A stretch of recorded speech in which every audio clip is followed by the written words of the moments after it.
හයි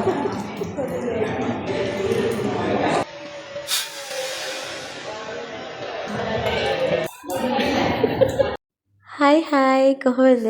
ඔයාලා මගේ තම්බ්නේල් එකෙන් දකින්න ඇතිනේ මම මේ සැරේ ෂෙයා කරගන්න හදන්නේ මොකද්ද කියලා.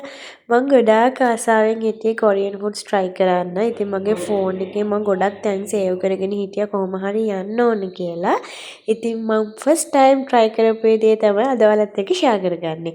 ඉතින් වීඩියෝ එක නම් එච්චරම quality නැතුව ඇති. මොකද අපි මේක හදිසියෙම දාගත්තු ගමනක්. ඇත්තටම අපේ නංගිගේ මල්ලිගේ රික්වෙස්ට් එකකට අපි හදිසියෙම ගියපු ගමනක්. රෙස්ටොරන්ට් එක වහන්න ඕන මෙන්න තියෙද්දි තමයි අපි ගියේ.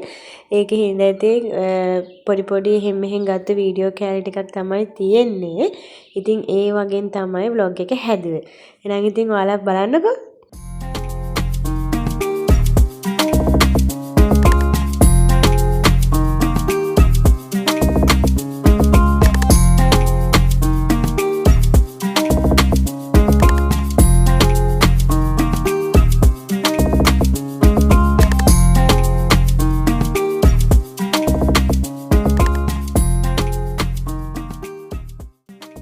ඇත්තට කෑම නම් පුදුම රසයි. මං හරිම ආසාවෙන් හිටපු කෑම ටිකක් තමයි අපි ගත්තේ. හැබැයි මට හිතුණ දෙයක් තමයි අපි කිසිමම දෙයක් නොදැන එතනට ගියා නම් ඒ ටේස්ට් එක ඒ විදිහටම ගන්න බැරි වෙයි කියලා. මොකද එයාලා ඇහුවාම එයාලා කියලා දෙනවා. ඒ වුණාට එයාලට අපි ළඟ වාඩි වෙලා එකකින් කියලා දෙන්න බැහැනේ.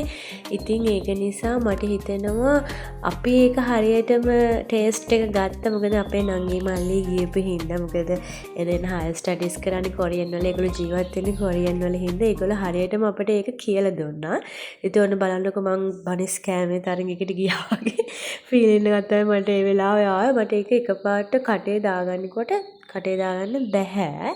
ඉතින් කොහොම හරි මට ලොකු චියර් එකක් හම්බ වෙනවා මල්ලිගෙන් හරි තව ටිකයි කියලා. කොහොම හරි මං කටේ ඔබා ගත්තා ඉතින්. ඉතින් ඒ වගේ පොඩි දේවල් ටිකක් වුණා ඉතින්.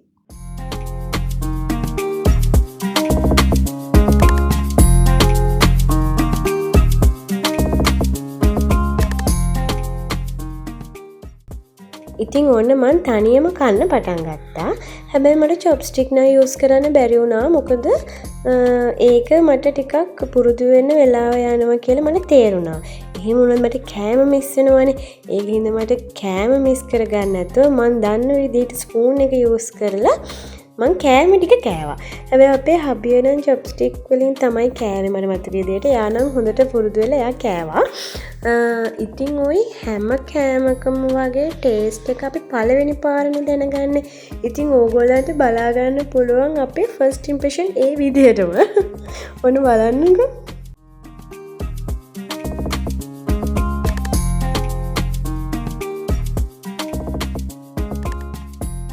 දැක්ක නේද? ඉතින් ඇත්තටම අපිට තිබ්බ ලොකුම චැලෙන්ජ් එක තමයි උණුවට කන එක. එච්චර රස්නෙන් අපි කවදාවත් කාලා නැතුව ඇති. ඒ කියන්නේ ඒවර කට පිච්චිනේ තියෙන. ඉතින් අර කටට එකපාරට දාගත්තට පස්සේ අපිට හරි අමාරුයි.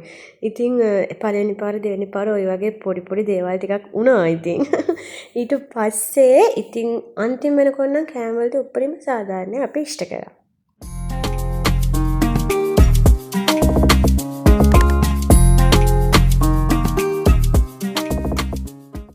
ඉතින් vlog එකේ මුලින්දලා අගටම තියෙන කණේවම විතරයි. මොකද ඉතින් අපි වෙන කොහෙවත් ගියේ නැහැනේ. ඒකෙන් ඉතින් කනවා ඕක තමයි තියෙන්නේ ඉතින්.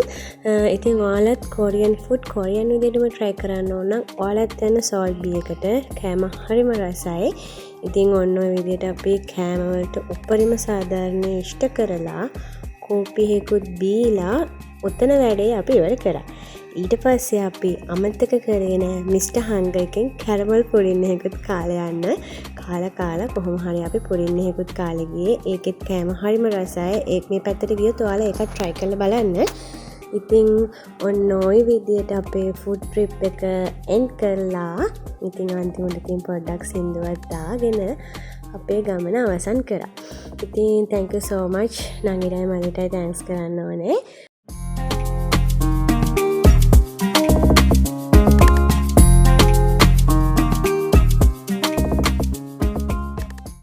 ඉතින් තවපොඩි දෙයක් තියෙනවා ඔයාලට කියන්න. ඔයාලා කොරියන් යන්න ආසාවෙන් ඉන්න කෙනෙක් නම් බය නැතුව අපේ මල්ලිව කන්ටැක්ට් කරගන්න. මම එයාව කන්ටැක්ට් කරගන්න විදිහ ඩිස්ක්‍රිප්ෂන් එකේ දාන්නම්. බය නැතුව ඔයගලන්ට කොරියන් ගිහින් එන්න පුළුවන්. එයාව කන්ටැක්ට් කරගත්තා. එහෙනම් ඉතින් ගිහිල්ලා එන්නම්. ආයෙත් දවසක හම්බෙමු. බයි. සෑමදේම විය හැකු නිමේෂයක එහෙම වුණොත් මොනවා හිතන්නද වැසි වැටි වැවුලින් ඉන්දියා හරිම